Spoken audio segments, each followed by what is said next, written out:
Hope you enjoy everyone. Thanks for watching this stellar analysis review on Mobile Suit Gundam Iron Blooded Orphan and Season 2, Episode 1 through 5. Alright, if you guys have seen the series or know what I'm talking about, and then you understand. You have it, then spoiler alert, because what I'm about to do takes place after the events of the first season, which is currently running right now. Anyway, let's get started. Yeah, apparently after the end of the first season, where they achieved their goal, Kudeila first time being the face of the Mars independent movement, and things have changed right now. Now, Kudeila, what you call is now an official face of the movement. Several years have passed. I don't know how long, but I think around 2 or 3. It's not what you call specifically dated. Tekkadan, which was the group that supported her and guided her throughout the time, is now recognized as a full military installation. Gjallarhorn has been greatly scrutinized, and because of their efforts, overall. Because Gjallarhorn, they were a very large, wide military faction that controlled the majority of the military. But because of what Kudeila did, and so did Tekkadan, and they've been very scrutinized because of public scrutiny, because of disarray. Like, people have had enough of what they did, all about power and control, being shady and everything. But Tekkadan didn't do this alone. They had help. They had people both on the inside and outside. They did manage to take it down. They had help inside. I'm not gonna spoil it for you, but they did have help from a certain individual with blonde hair. Thinking he could change Gjallarhorn from the inside. Alright, so these have definitely changed. However, because of what they did, there are still people that don't recognize them, and they still think they're just a bunch of kids, and they also don't take them seriously enough. Like, there are people that still working against it, even though they have friends like in the Tewaz group, and now they have new people, new members, new people, and they're getting full support and officially recognized as a true military faction. There are still people who are willing to work against them, not willing to take them seriously, and doing everything they can to crush them and take advantage of them in this world. However, they're not going to let that happen.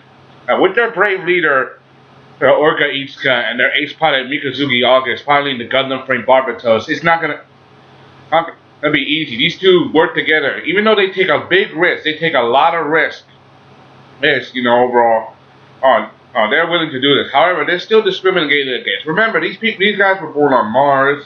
They're not Earthlings. And it's like, even though they're human beings, there's still a big difference of opinion. Like, for example, saying that they're different, saying they're just space rats, human debris, or whatever.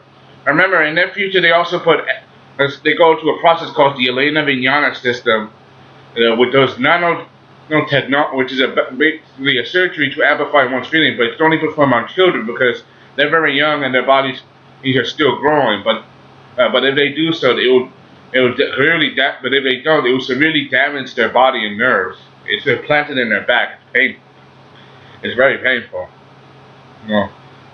It's something you got to consider. This series definitely is working their best. However, even though they're doing their best, there's still people who are still working against them. I said that before. They have many things. There's still people in Gjallarhorn that still refuse to work with them. But there's still people of Gjallarhorn that do support them. They're still public and saying that they're heroes.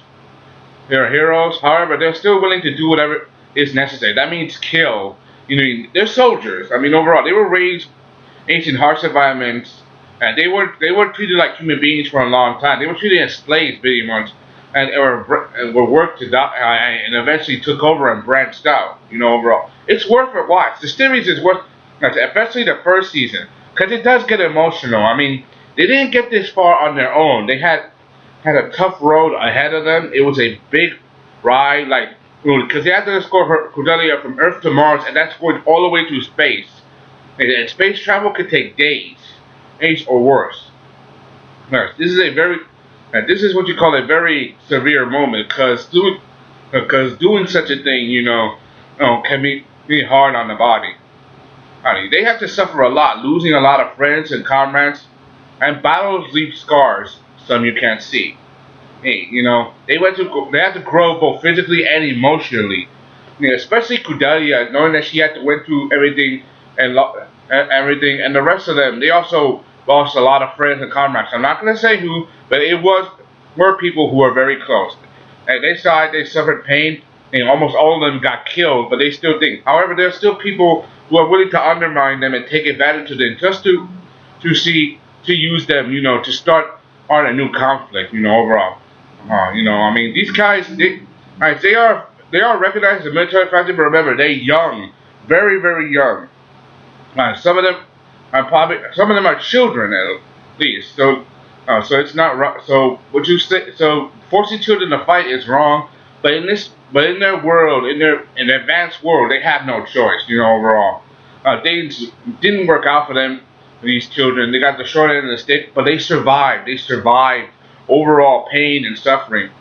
And Kudelia herself, she grew. She's working her best, and from behind. Even though sometimes it's from behind the text, she is willing to speak on other people's behalf and become the voice of people when they need it. And Mikazuki, he's still probably Gundam Barbatos, but probably Barbatos, a Gundam frame is a very advanced and very powerful mobile suit. So it can take, and using that can be very hard on the body because it's strong. It's supposed to be stronger than most. Especially for Mikazuki, who has the Elena Mignana. Now, that machine is directly hooked, so you can become one with the machine. And there's Orga, who's the leader. He had to went through a lot, and he said himself that he would take on all the responsibility.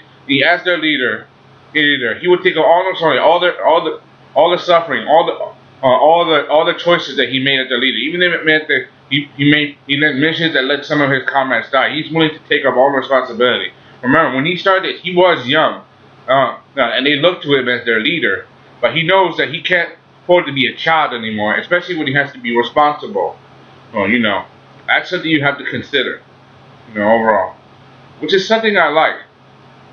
Right, overall, the story is pretty good. It's a Gundam series, so you'll definitely see mechs fighting, Gundam fighting a lot. You will definitely see a lot of Gundam fighting, some action, and people who change during war. Overall, because the flames of hatred has not been completely stomped out, not yet. That means they still got a big fight on their hands, which means it's not going to be easy for them. And I can't wait to see how well the story ends. There are still people who are willing to work against, who are still willing to work with them but work against them. That means they have to be careful on their toes. That means they can be seen from enemy from all sides. So it's not going to be easy for them. I can't wait to see how well this series goes on. Anyway, that's my summary.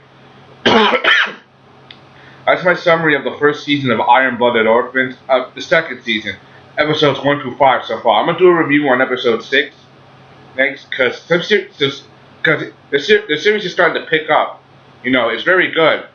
It's still continuing, but they're older now. They got more people. Can't wait to see how well this goes. Remember, they're still dealing with a lot of stuff, so it's not going to be easy for them. But I can't wait to see how well they get out of it. Anyway, that's all I gotta say on Mobile Suit Gundam Iron-Blooded Orphans Season 2, episodes 1 through 5. I can't wait to see what happens next. What do you think? Hey, hope you enjoyed. Thanks for watching. I'll give you more information later. This is Sullivan, and my review on Mobile Suit Gundam Iron-Blooded Orphans. I'm out. Peace. Bye.